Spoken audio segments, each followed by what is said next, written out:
Welcome for our lesson today. We are continuing with the topic political development and systems. So today we want to look at Young Kikuyu Association. I think yesterday we looked at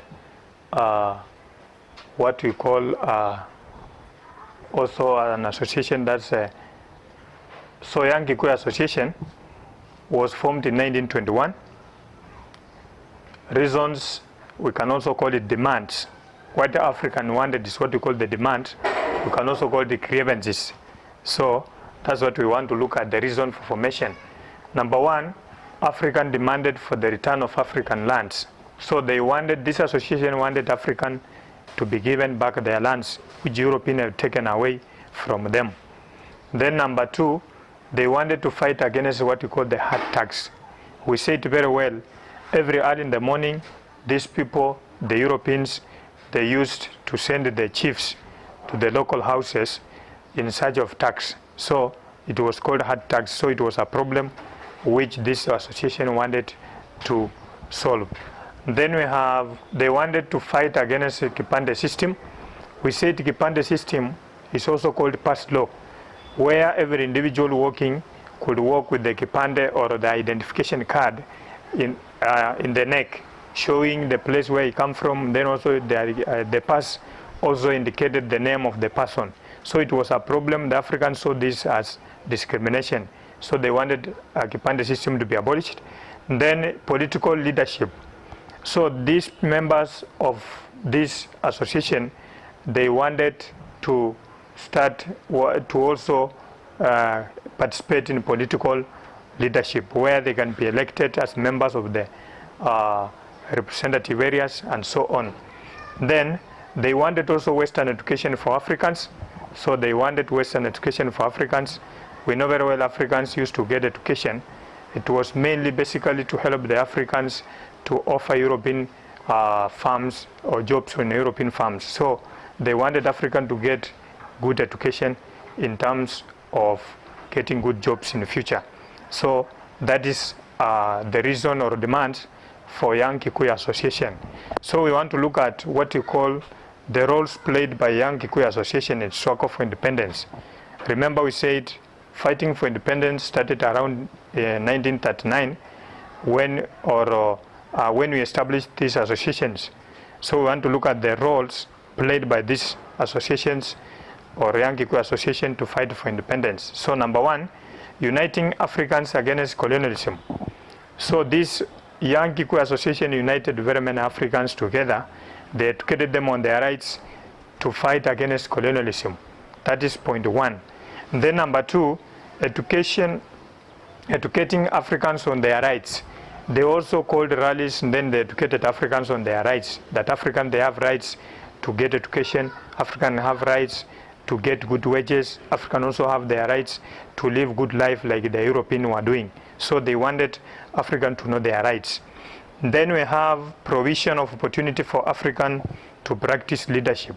So it was a platform where Africans could practice to carry out leadership, in that some of the members were elected as leaders of the association. Talk about Harry Thuku, we said, so was also one of the members of this association. So they wanted to practice also leadership among African members. I think that is also very important. So I think that's all about Young Kikuyu Association. We want to look at another one called Kavirondo or Kikuyu Central Association. Kikuyu Central Association. So I've written in short. So it was formed in 1925. Kikuyu Central Association was formed in the year 1925. Then also we shall look at the founder members, the members who founded this association. We have what we call Chese Kariuki. So that is also one member. Then we have Joseph Kangede. You remember we talked about him the other day in the other association. Then we have the former members of East Africa Association. So these members, most of them, they were just members of East Africa Association. And example of them, we have Harry Thuku and so on. Then Kenyatta became the Secretary General of this political association in 1928. So Kenyatta became the Secretary General of this association in 1928. Now, this association was somehow different with other associations because it supported what you call the independent churches and independent schools. Independent churches and schools are those schools established by Africans because people came together to establish independent schools by the Africans. Why? Because some of the European schools were not admitting some African girls, especially those who have been circumcised. So the Africans saw this as an unfair thing. So there was need to establish schools by Africans. We call them independent schools and churches in order to spread education for African people or African children in all. Because most of the girls, most of them, they were circumcised, so the missionary schools were not admitting them.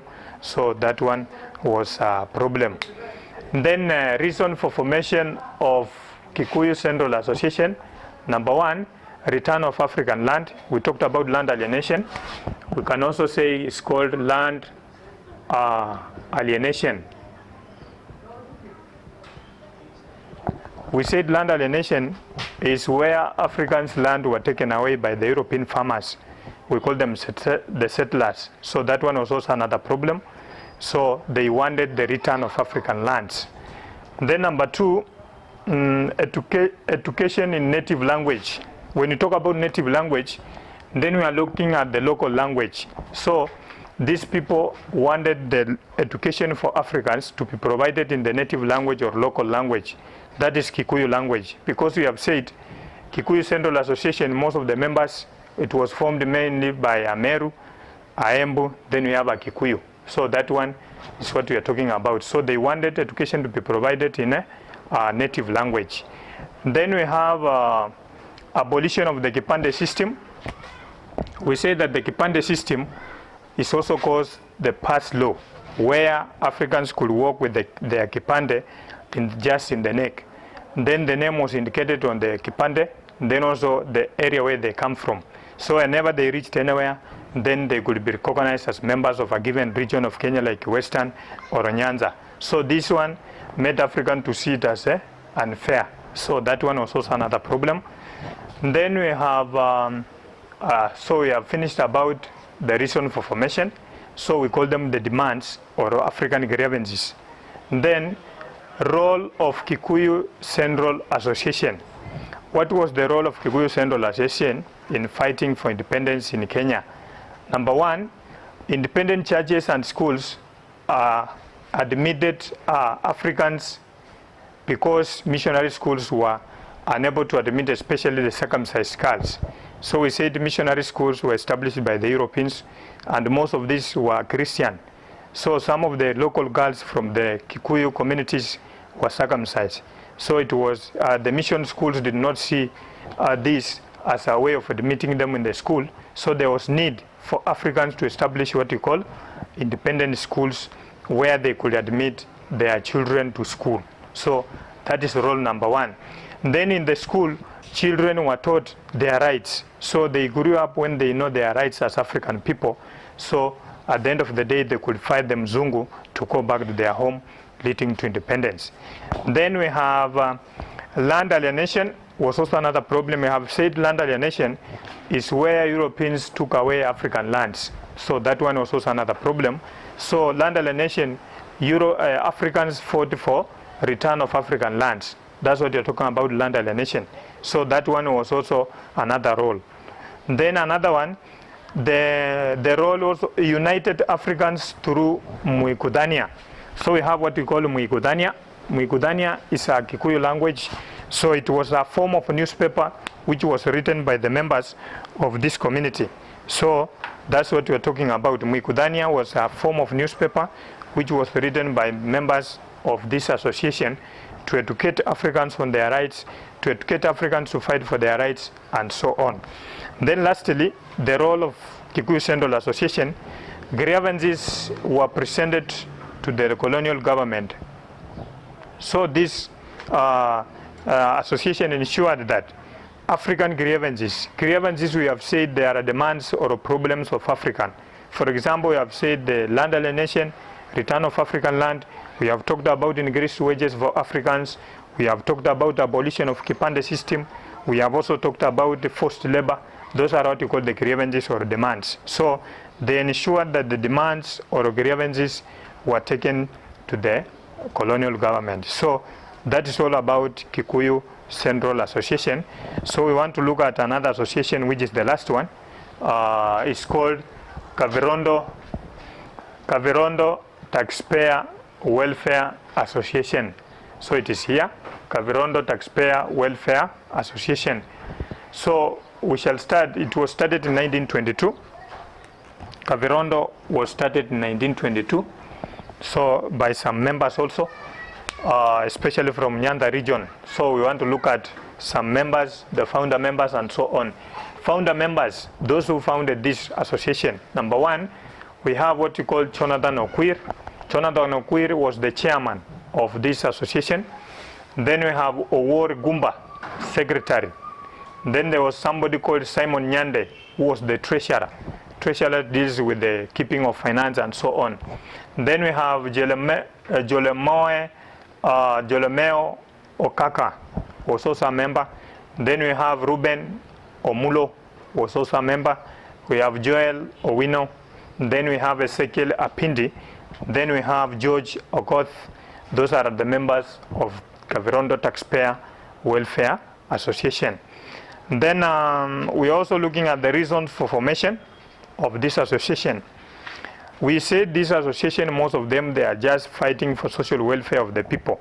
Most of them, they wanted social welfare of the people. And we said they also used peaceful means. They did not use some struggle to go and fight the Europeans. They used peaceful means to fight for African rights and social welfare, like wages and so good working conditions. So number one, Kenya to remain a protectorate and not a colony. We said protectorate is where the Mzungu had came, or the Europeans had came in Kenya, but they were not controlling Africans. So we call it a protectorate. Then we say Kenya became a protectorate in which year? In 1895. So 1895 is when Kenya became a protectorate. The European arrived in Kenya and established, started settling in Kenya. That and then Kenya became a protectorate, the Mzungu, but he was not leading the Africans. Then we say when it reached 1920, so Kenya became what we call a colony. Then we say colony is now the Mzungu or the Europeans have taken over the power and started leading the Africans. So this association was against that. They wanted Kenya to remain a protectorate and not a colony. Then number two, abolition of hard tax. We have said hard tax. Hard means a house in the village. So they could come every day. The European could send the chiefs to the local houses to demand for tax every day. So this one was seen as a very bad thing by the Africans. They wanted removal of this. Then we have exemption of women from paying tax. This association also wanted women not to pay tax, especially the hard tax and poll tax. So they wanted only men to pay tax, but not women. They wanted women to be exempted from paying tax. Then education in Central Nyanza. They wanted also the European to provide education in Central Nyanza. So another one, giving title deeds to the land owners. Allow me to wrap this.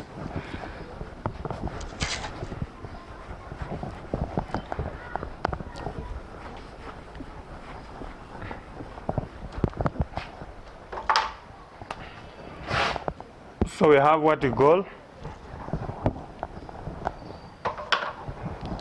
giving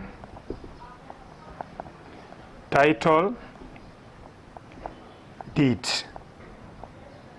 Title deeds are a document which shows that you own a land or this land is yours.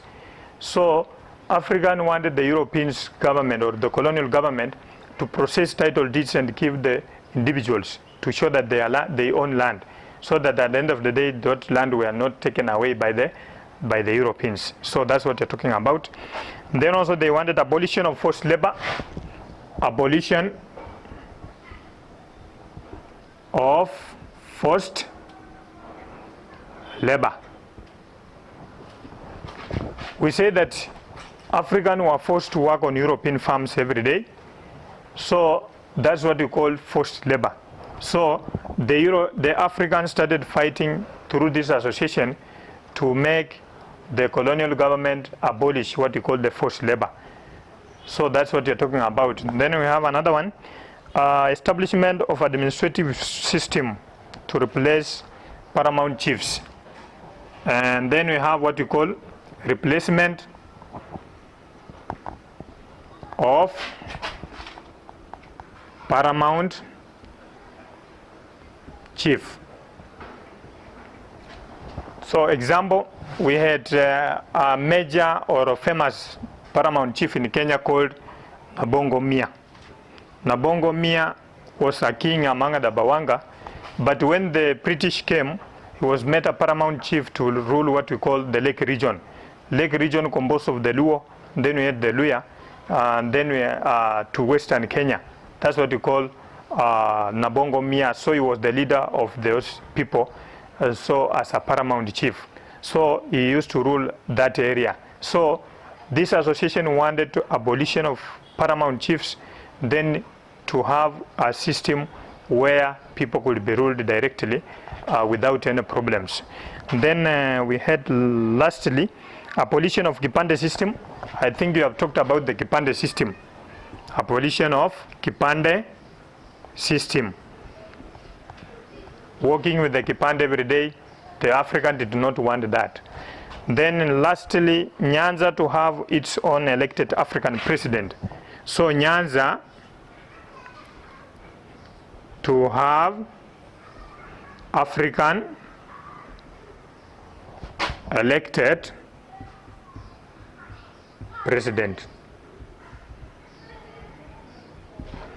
So these people from Nyanza, or this the association, wanted that Nyanza region to have its own president, and that president must be an African, not a European. So that is about the reason for formation of Taxpayer Welfare Association.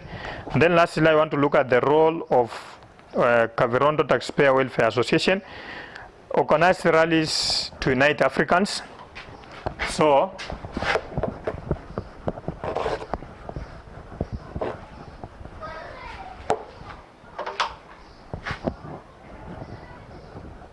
roles